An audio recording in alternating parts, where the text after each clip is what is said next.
Well, hi there, and welcome to Time to Talk Traumatic Brain Injury, the podcast for survivors, by survivors, for the entire brain injury community.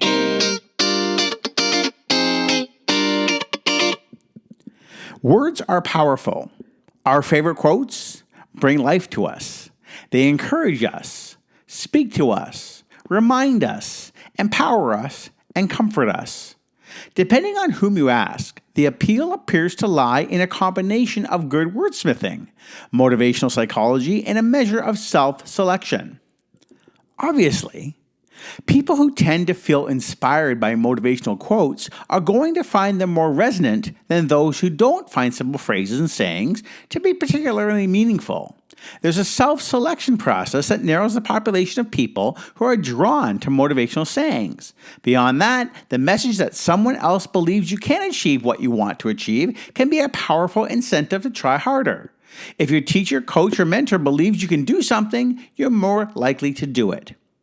We hope that these favorite quotes from our survivors here at the Blue Sheet Clubhouse will help you understand a little bit more about brain injury and will encourage you to keep going and stay motivated during recovery. Lastly, always remember that you are stronger than you believe. In spite of the challenges a traumatic brain injury may bring, you are doing your best, and that takes a lot of strength.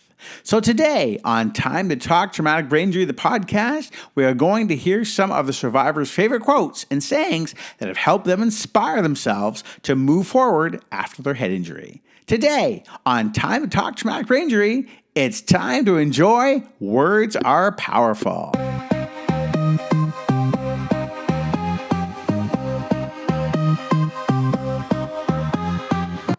For this episode, I'm really excited about hearing what the survivors come up with when talking about a quote or a saying, an inspirational thought that helped them in the recovery from head injury and are helping them maintain a productive and healthy life. In fact, today, what I'm going to do is I'm going to make it a little bit more interesting. I'm going to introduce something to them called a malapropism. A malapropism. What it is, it's a noun. It's the mistaken use of a word in place of a similar sounding one, often with unintentionally amusing effect, as in, for example, dance a flamingo instead of the flamenco, dance a flamingo instead of a flamenco. What I've done is I've made a list of the top 10 Yogi Berra quotes, also known as isms, that just might inspire them for their recovery as a head injury survivor. Now here they are. If they don't find any of these relevant, then they can come up with one of their own or just use an inspirational quote or saying that has helped them so much. So here are the 10 best Yogi Berrisms that could inspire you for recovery as a head injury survivor. Now, you remember Yogi Berra, the famous New York Yankee. Well, he was known as much for his malapropisms as he was for his Hall of Fame baseball career. So again, here are the top 10 that I chose that the survivors might like. We start with number 10. It's like deja vu all over again. Number 9. You better cut the pizza in 4 pieces because I'm not hungry enough to eat 6. Number 8. The future ain't what it used to be. Number 7, we made too many wrong mistakes. Number 6, nobody goes there anymore. It's too crowded.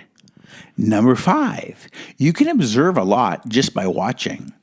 Number 4, you should always go to other people's funerals. Otherwise, they won't come to yours. Number 3, when you come to a fork in the road, take it. Number 2, baseball is 90% mental. The other half is physical. And the one that I think is my favorite and possibly could relate to the head injury survivors at the Blue Sheet Clubhouse is number 1. It ain't over till it's over. You see any Yogi Berrisms that kind of attract you I to? just found out about those about 15 minutes ago. So you never heard of Yogi Berra before? I've heard of him, but I never knew that they were giving him credit for things. He actually did say these things. He actually did say these Berrisms. So if you can't find a quote of your Now, own... I know I have used that something pretty close to nobody goes there anymore, it's too crowded. Nobody goes there anymore. It's too it's too crowded. So how does that appeal to you? If anybody, well, I don't know. I know I've used it, like when I'm talking to other people about where there's these places that people are just jamming themselves into places so tightly because it's popular that it just becomes a horror show. Okay. Have you ever been in that situation before where you've gone somewhere? It's just. Oh yeah, and then I've just left. Like I stopped lining up in lineups for concert events and things. Because you know it's going to be too much for you when you get there. Well, it's just pointless being in a herd in a lineup like that.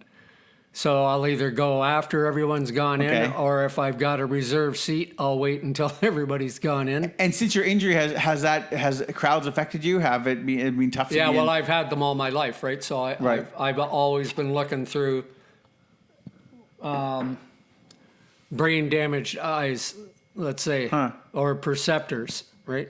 Does noise affect you and crowds affect you now? Yeah, me as well. It's one of the things I have to limit myself to. I can't be around a lot of people, a lot of noise. A lot of like I wear earplugs to social, like to parties. If there's an acoustic music party thing and there'll be a lot of people there that aren't playing, I wear earplugs so I don't have to. That's a good idea. Like when I learned what the word cacophony is, it's like the cacophony. So being bombarded with consonants like the and the yes, and all that.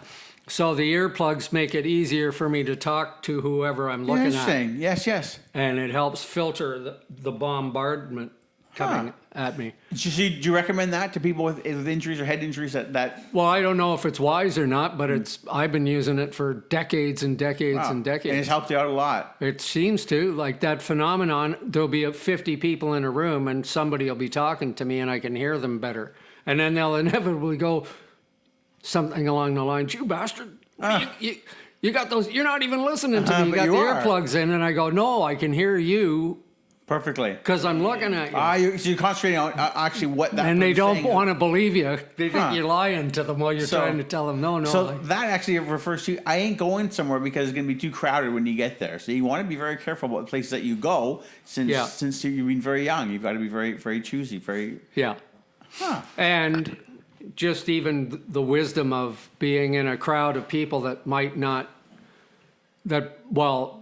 evidence is showing us panic. And so being impaired in a group of panicking people is not very safe. Could be pretty dangerous. Yes, it can. Well, I like this one because I've used it in practice. You should always go to other people's funerals. Otherwise, they won't come to yours. And why does that have a little meaning to you? I was at my friend Mike's dad's funeral, and I was like, hey, you know what? It's really nice that I'm here for this because I'm going to want him to be at mine. Well, in a way, he will be. In a way, yeah, he will. He will be the person. For sure, he will. Are there any others there that might refer back to? Well, this one's funny. It's like deja vu all over again. Has there been a saying, or has there been a quote, or an inspirational piece of literature that's helped you along the way? Yes. And what is it? Aleister Crowley. And who's Aleister Crowley? He's an old mystic. And did you read him, or what? Yeah. What about him that helps you along the way? What has he done? Well, he lived his life like just do whatever you want and everything will work out. Okay, and that's what you follow. Yeah. Because the quote that you gave a while ago for our photo book was "Do what thou wilt." Yeah, that's from him. And that is really from him, is it? And that's your from Crowley. Do what thou wilt is a saying that you live your life on. That's what you've tried to. And how has that helped you along the way? Well, it just works. It fits into everything. Fits into everything. Yeah, like do what you will. Do what you will. It helps for like, you're doing what you're doing. Okay, you're doing what you will. Okay, so just do what you want to do when you want to do it. Live the life that you want. Live a productive, happy life, and just do what you want. Yeah. And don't let anyone else control you or tell you what to do. And live within your limitations and live within your... Do what is in your heart. Okay, Pat, let's just clear it. You've chosen it ain't over till it's over. What do you think is over? You still have a lot more to do. A lot more to give. Not really, because it's over. Like, What's over, Pat? What is over? life just is over because of Because of the stroke. yes. You feel your life is over because of the stroke, Oh, really? yeah. Because you can't do the things that you used Yes. to do. Yeah. But look at you now. You're doing great. I mean, you've been with us for many years. I've known you for over 10 years now. I was talking about that to Eddie, and you're impressive, and you're doing lots of things. You're living independently, and you're doing places, and you're always going things, enjoying life. It's fantastic. So how can it be over? You're going to PEI on Friday for 3 weeks with your family. So it Yeah. definitely isn't over. There's lots more opportunities and experiences to have, even as a stroke survivor. I mean, everyone we've had here as heading to survivors, it ain't over. I mean, they're just living. They're the new you. They're living a new life under the limitations and the person that they are now. Yeah. So don't you feel that way? You're living a new life with from the person that you are now. Well, like woodwork. Okay, woodworking, yes. Well, it's over for that. Okay, because the woodworking was a big part of your life, I know that. Yeah. And now you can't do woodworking anymore. Yeah. So you feel that part of your life is over. But are there other things that you might be able to do that relate to woodworking, or other activities that you can somehow be involved in? You might not be doing woodworking to the ability that you were prior to the injury, but now there's ideas. You can go to workshops, you can read about woodworking, you can watch YouTube videos on it. You can still be involved in woodworking to an extent. Well, it's over though. What you mean? Yes, your ability to do woodworking is over, but your ability to be involved in woodworking is not over. Yes, it is. Is that the only way you can see yourself being involved in woodworking, by actually doing the work? Yeah. Okay, so if you're not working on the actual piece itself with your hands and your creative ideas, then for you it doesn't make any sense to be involved in woodworking. Yeah. Okay, is there anything else that you've? No, but Okay. So, but there's so much more to life than woodworking. There's so much more to do for you. There's so much more Yeah. excitement. And I mean, traveling with your family and doing things and being social and having fun here. And there's so much more to offer to life. As a stroke survivor, there's so much more to do for you. yeah. Do you feel that way, that you can accomplish much more? I mean, look at all the bike rides that we've done. Look at all the trips that we've gone on, all the movies we've seen, all the activities we've done, all the crab fishing we've done. Isn't this a good opportunity for you to experience the new you? Possibly. So you're not happy with the new you? No. Okay, you're not happy with the state that you're in now. Oh, yeah. Physically, cognitively, you're doing extremely well, but physically, you're not happy with the physical. But that doesn't happen to everybody when we get older. That we lose our ability to do things we used to be able to do, and we just have to kind of adapt to our new bodies and our new situations. So, are you adapting to your new body, your new situation now, or you just? No. You're not adapting well to it. No. It gets you kind of Yeah. pissed off in a way. Yeah. That you're not who you used to be, because your disability has really affected you on a physical level. Yeah. So what can you do to improve that? What can you do to change your mindset for that? Nothing. You can't do anything to improve your mindset? Do you have any ideas, Eddie, how he might be able to improve his mindset? I'm feeling a lot of similarities. Yeah. You are. I feel like I feel what he's going through. And what do you think Pat's going through? Can you explain it to me a little bit more? I'm just thinking the hope, like maybe hopelessness. Yeah. So hopelessness in this new life, however you want to call it. But look at you, Eddie. You're an extremely talented guy. You have a beautiful son. You're doing all these activities. You have a brand new apartment. Things are so up for you. How can you be feeling a little bit? Because you can't do the things you used to be able to do. Oh, 100%. Oh, that makes you feel hopeless in a sense that you can't regain your ability to do things. Oh, yeah. How about being involved in it in some sort of other way? How about instead of not doing it? I just don't see how that. Oh, so like Pat, for example, if you can't do something actually like you used to do it exactly, then it's not worth doing. I'm not sure about that. I'm physically not allowed to. I'm like the people in my life have forbade me from taking part in those activities. So, okay, so the activities that you want to take part in. Well, yeah.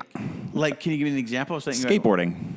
It was my entire okay. life before, and now I'm not even allowed to stand on Okay, one. so skateboarding to you is like woodworking to Pat. Yes. Okay. And since you can't actually do it and get on the board and go to the parks, what's the point? What's the point of doing it? To read about it or watch it, you're really Just kick the watching wall and someone go. else. Not really. The ball's not really going anywhere. You're just watching it. So you feel the same way, Pat, by woodworking. But are there other things that you can find that you found after your injury? Still working on that, thanks. You're still working on it. And Pat, you're still working on it too by looking for things. Looking for things that might be able to, you'll be able to adapt your physical ability to.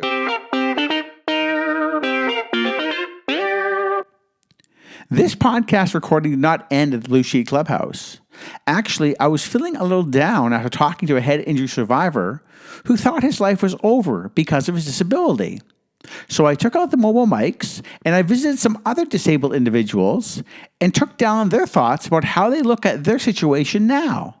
Perhaps the survivors at the Blue Sheet Clubhouse who are on the podcast today might want to have a listen. Hopefully these answers could help change their perspectives. So here are the answers I got from asking the following questions to the individuals with disabilities. I asked them, how do you cope when you had an amazing life and can't do the things you did anymore because of a disability and really miss those times? The first disabled individual that I asked this question to answered this. He said, what I do is I write down 3 things that I'm grateful for every day.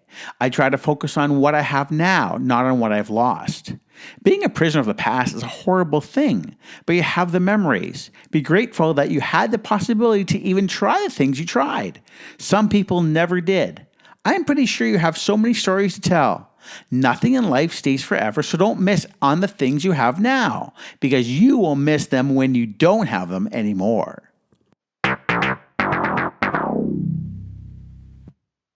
The second response was from a brain injury survivor. And she said very simply, if you can't change the situation, change your perspective regarding that situation. This younger gentleman who I interviewed on disability had a very direct response to my question. He said, you know what? You just have to suck it up and take the good days as a blessing and the bad days as what they are, just a bad day. Live for what you want to experience, even if it's just a stupid TV program or a meal you like. There is good in the simple things. Spend time with friends, laugh, and be happy when you're having a good day. This last response to the question I asked was for a gentleman that is on disability and he lost his job because of his injury. He said, you know what? Some conditions do make it impossible to work. I know that. I lost my job. But one's mental outlook is a big component of not giving up on life. Well, thank you very much for joining us today on Time to Talk Traumatic Brain Injury, the podcast. I thought today's podcast was quite interesting, although a little bit emotional and took a little bit of patience to get through it. It was really, really beneficial to me, and hopefully it will be very, very beneficial to other head injury survivors. So take good care of yourself, and we'll look forward to talking to you in a couple weeks with another informative, fun, and productive podcast. Bye for now.